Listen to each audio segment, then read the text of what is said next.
Hello, so ide-develop natin ngayon ang solid figure in southeast isometric view.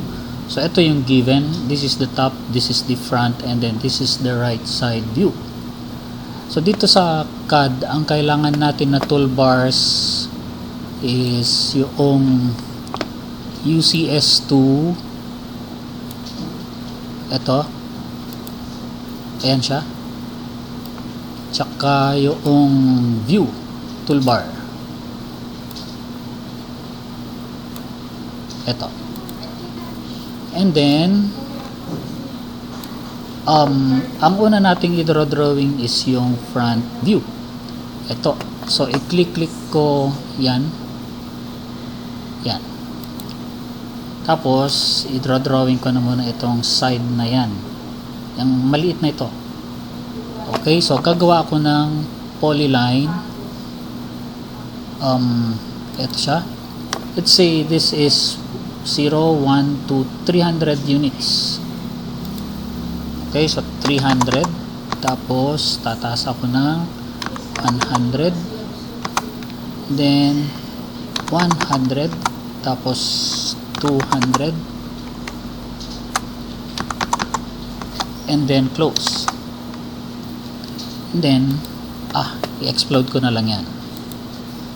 Then tatanggalin ko yan dahil ito na ang i-draw ko. Tapos ayan, and then I will region this REG. Okay, REG for region.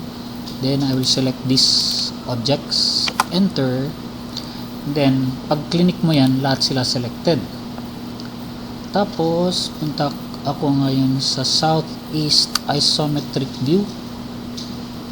This is southwest, this is southeast. Ayan siya. And then let's say ito yung front, ito yung right side view. Okay, so itong polygon na yan, let's say ito yon, yung maliit na yan. So i-extrude ko to ng 100 units, or ayan. So I will extrude EXT, then 100. And then next na i-develop ko is eto. Kita mo yan? So ang sukat niyan is 100 pataas, tapos 200 horizontal. Okay, ngayon yung 100 na yan is this height.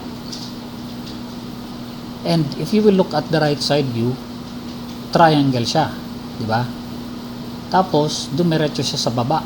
So malamang ang i-drawing ko ngayon is eto na. So mag-switch ako ngayon ng right side view. Okay, so i-click ko itong nasan ba si right, left. So this is right side view. Ayan. And then pagilid ko lang ito, gagawa ako ngayon ng line.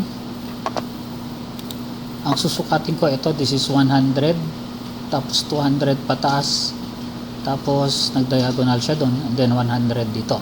Okay, so 100, then 200 pataas, tapos dito 100, and then connect ko lang doon. And then ito ang i-region ko. Tapos so yan yung polygon na yan, which is this one. And malamang i-extrude ko ito ngayon ng this is 200. Okay, 200 yan. So babalik ako ngayon ng southeast isometry. Then ito yung ginawa ko kanina. So I will now extrude this by 200. Ngayon, saan ko siya ididikit? Okay, so probably yung ginawa ko na solid na yan, ito yon. Okay, this one. So I will move this and then ididikit ko ayan dito. Next is ito naman, yan. So this is 100 ang height, 200 ang haba. Okay? And then kita mo dun square if you will look at the right side view. Okay, let's say mag-drawing ako sa front view. Ito ang i-develop ko. So I will click this front view. Then dito ako sa taas. So ang i-drawing ko ngayon ito. So that is 200. Tataas ako ng 100. Then 200. Then close.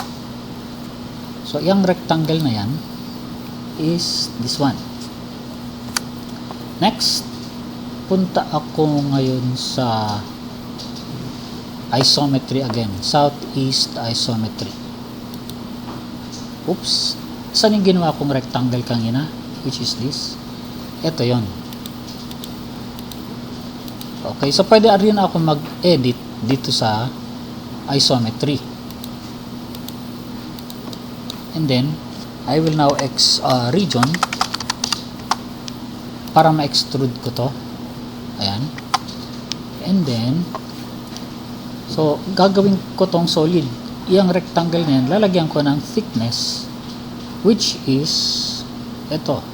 So, that is equal to 100 units.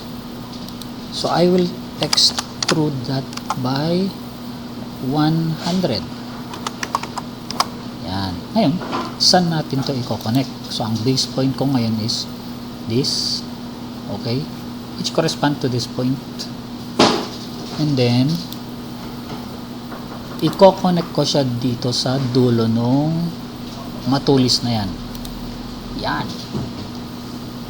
Next na solid is yan, yung malaking block na yan. At syempre, ang sukat nito, yung height niyan ay 200. Tapos, ang width nito ay 100. And then, ang haba niya ay 300. So, pwede rin tayong mag-develop ngayon dito sa isometry. Pero, ang naka-isometry tayo ngayon, southeast isometry. And then, pwede akong mag-develop dito sa front view. Yan. Okay, so tingnan nyo. Oops, right side view pala. Kasi tingnan nyo tong front view. Yan o. See? Pero pag pinalitan ko to ng right, see what happens? Yun. Okay, so i-develop ko tong block na yan sa right view. So gagawa ako ngayon ng rectangle measuring 100. Ang 100 yung width, tapos the height is 200. Then i-extrude ko to ngayon ng 300. Take note na dinevelop ko to using right view. Okay, so hindi ako nagpapalit ng isometry. It is southeast isometric pa rin, pero naka right view ako ngayon. Ito yun, ha? Next is, pwede akong mag-develop din sa front view. So, papalitan ko to ng front. So, gagawa ako ngayon ng, tingnan nyo to, 100, 200, and then, ang extrusion niya, pag ganyan, ang direction. So, 300. Diba? So, kung ganito, kailangan mo yang i-rotate. So, kung gusto ko tong i-rotate, pupunta ako sa top view. Ito. Tsaka, teka, balik ako sa isometry. Kukulayan ko ito ng yellow. Yan. Dahil yan yung i-rotate ko. So, punta ako ng top view. And then, i-rotate ko yan ng 90 degrees. Oops.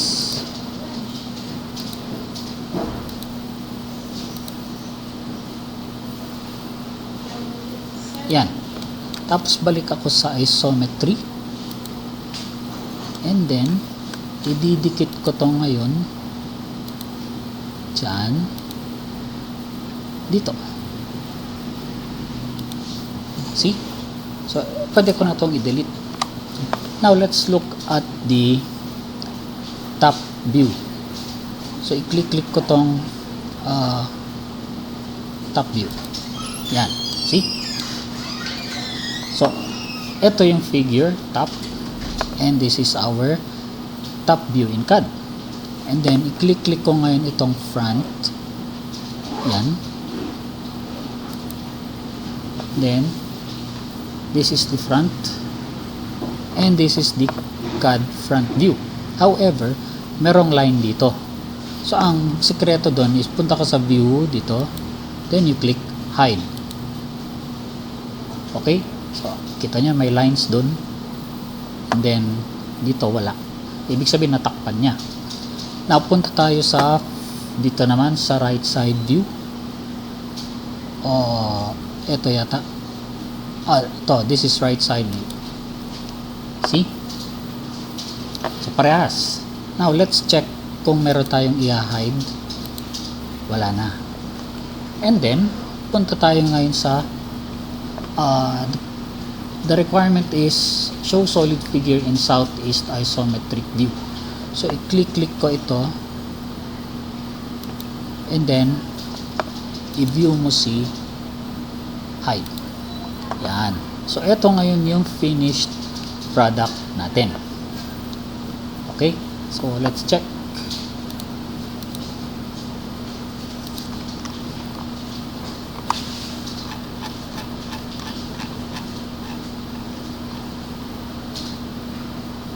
Ayun, no? So, ito yung sample na ginawa ko kanina. Ito yung solid na figure. See? Ito siya, which is this. Okay, guys. So, ito ang aking che-check-in.